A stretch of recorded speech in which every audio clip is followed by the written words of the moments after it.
I had the opportunity to welcome you this morning. I'm glad to welcome you again. We had a very good session in the morning. I could see everybody was actively participating, and this is a pleasure to see. We are in for a great presentation by one of our very own. Did you do that? I did that. I knew it. Michael Osborne. For those who don't know Michael Osborne, you've missed a lot, and it's about time you meet Michael Osborne.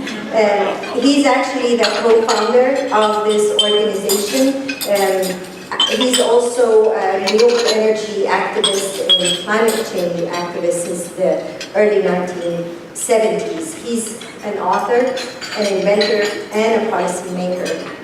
He has a huge footprint in the renewable energy industry and in the lives of many people who've known him, including myself. Currently, he's Austin's Electric Utility Council, the chairman of the Electric Utility Council and the Generation Resource Adequacy Task Force. And for those of you who haven't seen this, recently as a chair, has produced a report of the Austin Generation Resource Planning Task Force. This is recent in July, and those of you who haven't looked at it, you should. I welcome you to enjoy a great presentation by Michael Osborne, taking us from 30 years ago through today into the future. Thank you.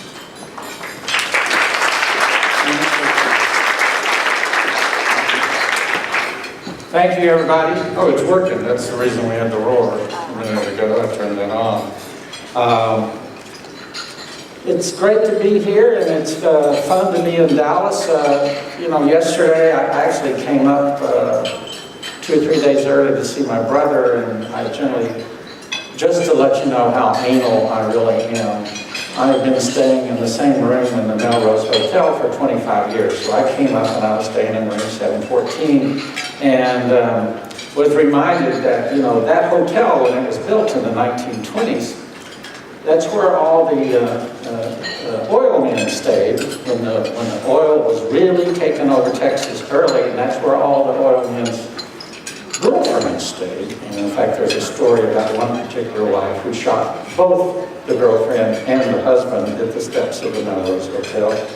But I thought kind of interesting that it's kind of interesting to think that a renewable energy hotel someday, that people will tell stories about. This is where the Jeff and the wind guys stayed, or the solar guys stayed here, and this is where they dutifully took care of their wives. So there's also a really cool thing about 4 blocks north of here called the Clyde Warren Park. If you haven't heard of it or seen it, it is so cool. I had a drink there yesterday, late in the afternoon. It's where Dallas actually really did something really smart, and it gives you faith in, the whole, both Republicans and everybody up here, because they covered about 3 blocks of the freeway up here and turned it into a children's park. And they completely moved the center of Dallas, Texas, about 8 blocks this way.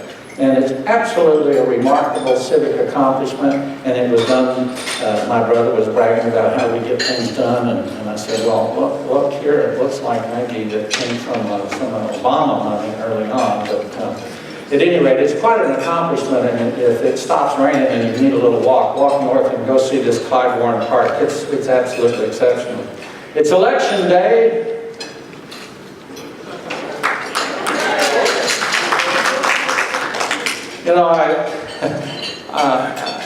I feel sorry for the president. The deficit has dropped from 10% to 2%. It's only the stock market has doubled. The unemployment rate has gone down almost 40%, 50%. Everybody seems to be doing well, and there's not a Democrat out there that wants to get close to the president, and everyone seems to think that this will be a good day for the R's, and it may be.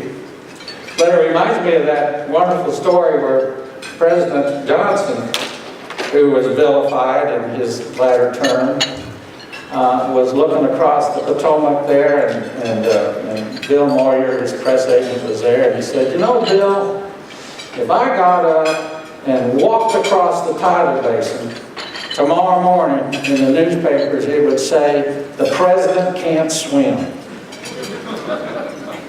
That was the LBJ humor that really took him a long way in politics. I chose the long dawn just because I liked the way it sounded, but actually back in July, after we finished the Generation Task Force report, I was invited up to another oil state, and that was Calgary and Alberta. It was Alberta, and we went to Calgary, and we also went up to the state capital. And you know, there's an interesting connection between Texas and Alberta. I didn't realize that Calgary is like little Houston. I mean, they wear cowboy hats. They think they're Texans up there. They love Houston. They have the Rocky Mountains to the left, as you can see here, and then they have the Great Plains to the right. Some of their wind regimes are in those mountains. Some of the solar regimes, they actually do have solar regimes while they're up there, as far north as they are. But what really impressed me was that I had a radio show to do. These people up there, just kept me booked solid. And I did one banquet speech like this. And we had a radio show at, I don't want to exaggerate, but I think it was like 5:45 in the morning. It was like, you got to be kidding me. Nobody's going to be anywhere at 5:45 in the morning. During the summer, the sun comes up like at 3:30 or 4 o'clock. And you get up at 5:30 and man, everything's happening, everybody's running around, and but the sun just keeps almost coming. It just keeps almost coming. It's just the opposite of being in London in the winter. You know, the sun just is almost coming on. And this is the long, and I love mornings. I love mornings. And I thought, this is the nicest dawn I've ever seen. And I said, man, this is a long dawn. And I thought, well, what a nice metaphor, the long dawn, for the work that we've done and all the things that we've accomplished. TREIA, 30 years old. So when I went to Canada, I said, well, they wanted me to come up there and say, how did the largest oil and gas state also become the largest renewable energy state? And we had a story to tell. And it's a good story. And it's a story we can all be proud of. One of the stories I told as I was starting that speech, it's a story that Kevin Conlon told me years ago, and I've always loved it. And I'm sorry Kevin's not here today, but basically you got St. Peter at the pearly gates, and he's letting people in, and he talks to this one man, and he said,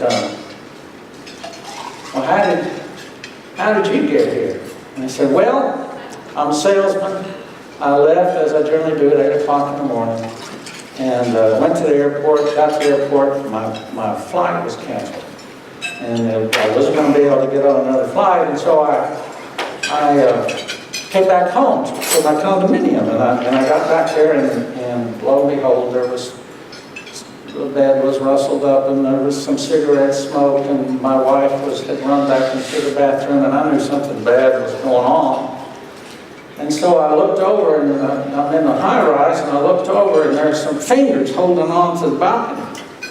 And of course, I was full of anger. So I went over there, and this man was hanging from the balcony and saying, help me, help me, help me. And of course, I just started stomping on his hands, and he says, no, don't. And I kept stomping on his hands, and he fell.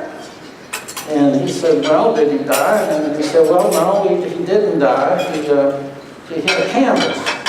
And he said, but I was so angry that I went over and I picked up this refrigerator and threw it off on top of this man. And the refrigerator hit him and he died. St. Peter said, well, that's a crime of passion, and I come on in. And so this next guy's coming up, and he goes, well, what happened to you? And he said, well, I was watering my plants. I live in a condominium. I was watering my plants, and the dang bracket broke off, and I fell off out of the building, off my deck. He said, well, what happened then? He said, well, miraculously, I caught myself one floor down below, and I was holding on. And then this man comes over and starts stomping on my feet, on my hands. And I go, well, please, help me, help me. He said, well, finally, I couldn't hold on, and I dropped out. He said, is that when you died? I said, no, that's not when I died, because miraculously, I hit this awning. And as I was trying to get off the awning there, next thing I know, a refrigerator came down on top of me, and that's how I died. And of course, the previous man died because he had a heart attack when he threw that refrigerator. So he goes, well, come on in, you're clearly innocent. You haven't done anything wrong at all. And then there's this next man, he comes up, and he's naked, and he's shivering, and he says, well, what happened to you? And he said, well, I just minded my own business sitting in this refrigerator. You'll get it on the way home. The reason I like that story is because, you may make an observation that may be correct, but the way you act on that observation may be wrong. The situation may not be exactly as you see it. Russell and I have an adage that we always say that often good things happen for the wrong reasons and bad things happen for the right reasons. And one of my favorite stories about that, I was on the Cogeneration Task Force, which was one of the very early task forces, and it was to implement PERPA, the Public Utility Regulatory Policy Act. And I was on the committee appointed by the whatever, and we had these different working groups. And I went in and sat down in this working group, and they were talking, and then it turned out that I was in the wrong meeting.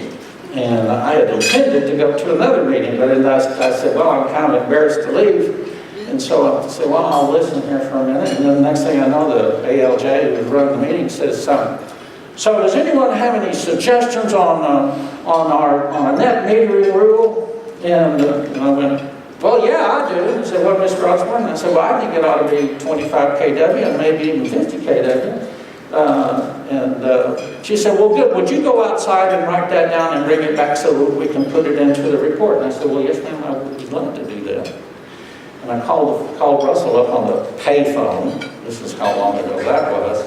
And I said, Russell, I think we have a net energy billing rule that's going to be maybe the first in the States. He said, well, how'd that happen? I said, I went into the wrong room.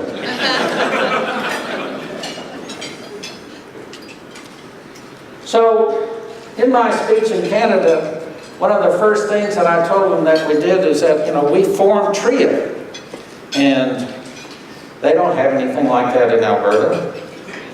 But we started TREIA at the Crest Hotel 30 years ago in August. So I guess TREIA officially might be a Leo, but in fact we incorporated late in August, so I think it's a Virgo. But we had 158 attendees, 56 voting members joined, 28 associate members. Warren Cole, this beautiful man who was making these hot water collectors, was our president, our first president, and then Russell Smith and myself, and Warren Whittier Incorporated. And I want to just read, this is so funny, especially in the context of today.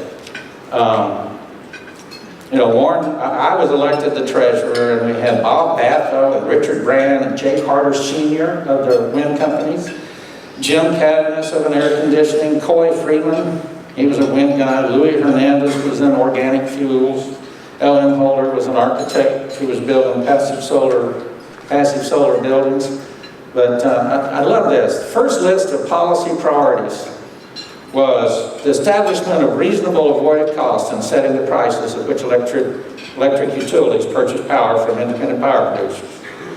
2, obtain favorable contracts and arrangements concerning wheeling of electric power from one location to another.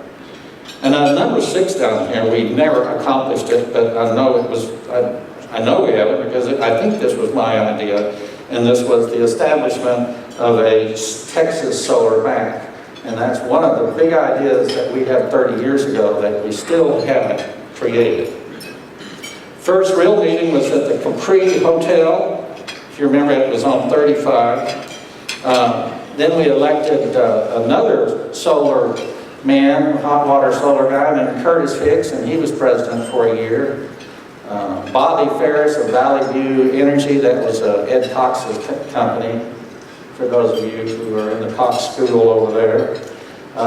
So they helped start TREIA. I was treasurer again, some of the same board members, but I love this financial report. Income, $14,300. Expenses, $11,424. Liabilities, 2673. And so the balance was $202 at that particular time. And that's when we got our code of ethics adopted. But listen to these notes here.